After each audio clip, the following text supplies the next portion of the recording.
Alors, pour faire un demi-litre de pâte à crêpes, soit un demi-litre de lait, vous aurez besoin de 250 g de farine, 3 œufs, 40 g de sucre, 40 g de beurre fondu. Bien sûr, faites pas comme moi, mettez-le pas au micro-ondes sans surveillance parce que j'ai explosé tout le beurre dans le micro-ondes, j'étais obligé de recommencer et peser. Génial. Un peu de sel, donc une petite pincée, et puis une petite pissée de rhum. Et ben on y va, c'est parti. Alors le petit gna c'est juste pour rigoler comme ça, hein, c'est un petit peu fun. Donc on met les poudres au départ, donc un petit peu de sel, c'est juste pour rehausser un petit peu le goût. Et ça va rappeler un petit peu côté breton aussi si on n'a pas de beurre salé. Ce qu'on peut faire aussi au beurre salé, par contre ce sera donc des crêpes salées. On met un petit peu de sucre. Voilà. Alors moi je sucre la pâte directement, comme ça c'est plus simple. Ça évite de saupoudrer de sucre à chaque fois, puis si on veut rajouter de choses après, il n'y a pas de souci. Donc on fait en sucré.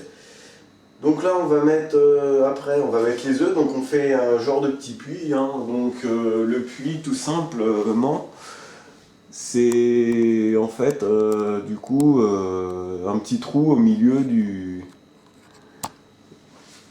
On a rapproché un petit peu la caméra, voilà.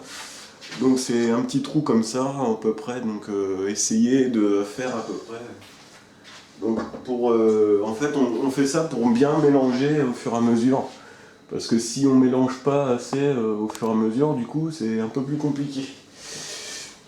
Voilà, donc ensuite on va récupérer le bol qu'on a utilisé pour le sucre, pour casser les œufs, puisque les œufs en fait il est nécessaire en fait de ne pas mettre les coquilles. Donc moi je casse toujours mes œufs un à un comme ça. Puis pour voir aussi s'ils sont encore bons, parce que si l'œuf est périmé, c'est pas la peine de faire de pâte à crêpes, hein, vous les jetez tout de suite, hein, ça va de soi, mais il est très important en ce 2 février de le rappeler. Voilà, hop.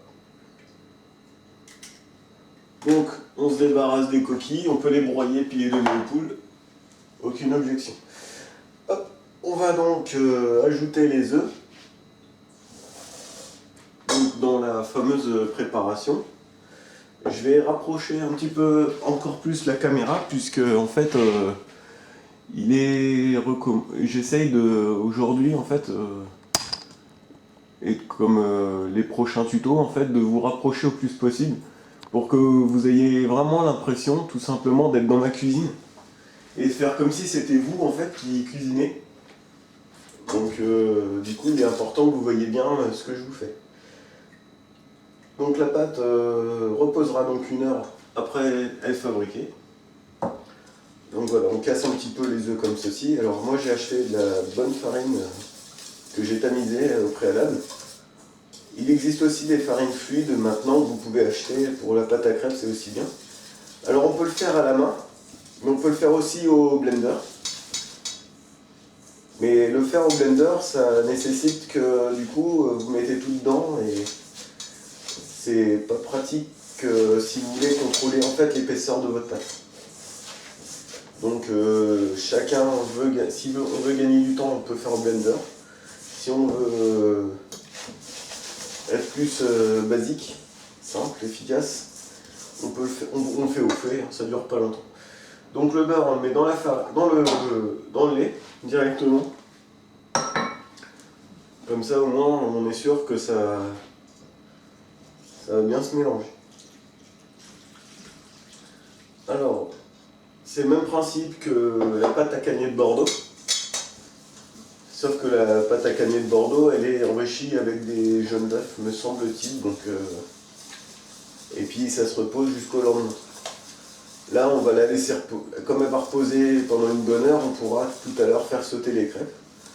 Donc là, aujourd'hui, on va se contenter en fait de faire le tuto pâte à crêpes.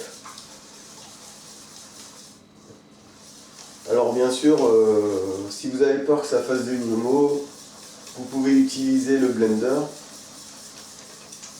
Alors on mélange bien comme il faut.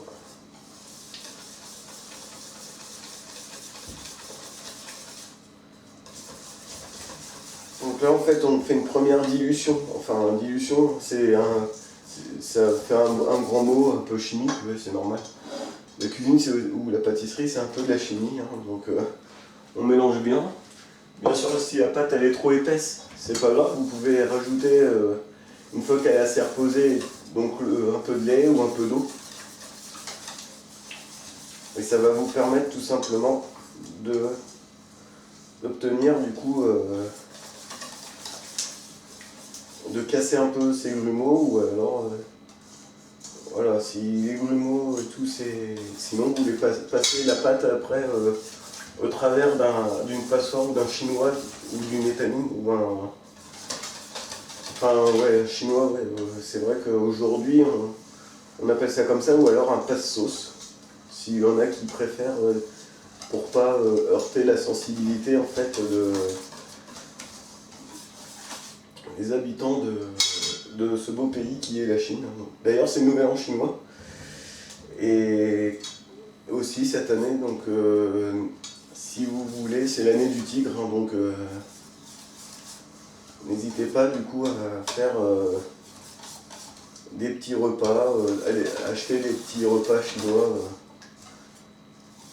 dans vos villes respectives, tout simplement pour déguster de bons plats comme le canard laqué ou aussi du bon bœuf au saké aussi, ou au saté, c'est super bon aussi ça. C'est la petite parenthèse, pour le coup inattendue. Hein. Ça c'était aussi une émission, donc je fais que des jeux de mots ce matin, c'est pas mal. Voilà. Hop.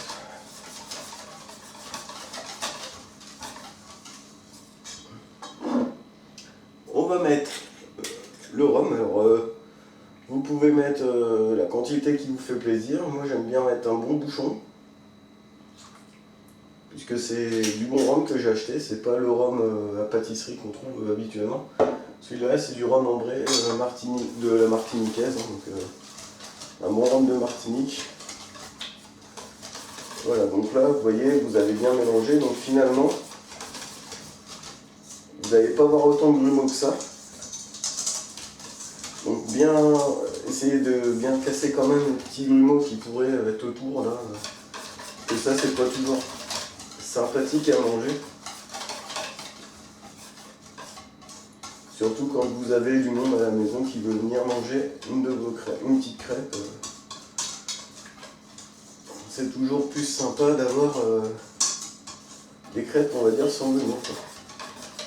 Voilà, donc elle va faire une petite sieste pendant 1 heure. Et on va la retrouver 1 heure plus tard en fait, hein, donc, pour pouvoir procéder à la cuisson. Donc je vais la filmer correctement et puis on se retrouve dans 1 heure pour sauter les premières crêpes. Oui, pas d'ambiguïté, il n'y a rien de non censurable à ce niveau-là. Donc 1 heure plus tard, nous nous retrouvons pour la cuisson des crêpes. Alors la cuisson des crêpes, c'est tout simplement en fait, vous aurez besoin d'une poêle avec de l'huile, bien chaud, d'une spatule comme ceci. On peut appeler ça aussi une palette en langage de pâtissier, une assiette pour recevoir les crêpes, une louche, et puis voilà quoi. Donc moi j'achète des poêles Tefal, hein, comme toute personne. Alors vous pouvez le faire sur Billig aussi. À Billig, I can fly. Ouais, c'est juste une petite vanne encore un petit peu, je déconne encore, mais il est important quand même de réaliser les crêpes avec un bon matériel. Autrement, vous aurez quelques surprises à l'arrivée. Donc que la spatule soit bien propre par contre. Je vais vous en faire une. Et on passera bien sûr à la dégustation. Voilà. Hop. On va faire cuire pendant quelques minutes. 3-4 minutes à peu près. Voilà. Sans plus. Voilà. Bien sûr, je règle ma caméra, c'est pas évident de filmer comme ceci. Donc les crêpes, on met ce qu'on veut dedans, on met de la confiture, de la pâte à tartiner, de la crème de marron, tout ce qu'on veut, du moment que c'est bon.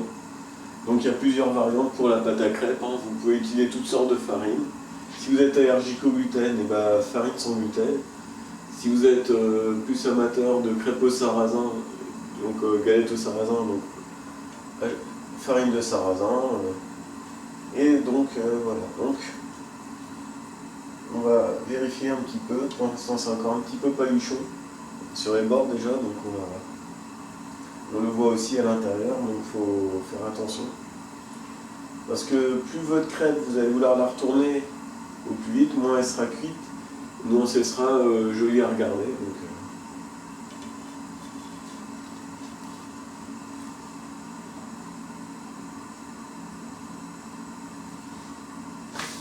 voilà, une belle crêpe, comme en Bretagne.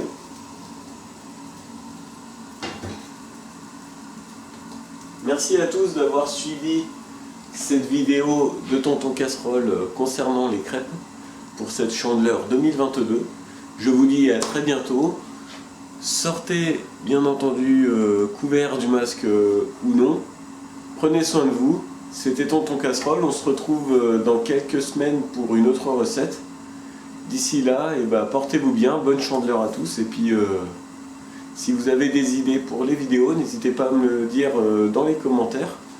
Et je me ferai une joie d'essayer de faire les recettes que vous souhaitez. A très bientôt. Au revoir.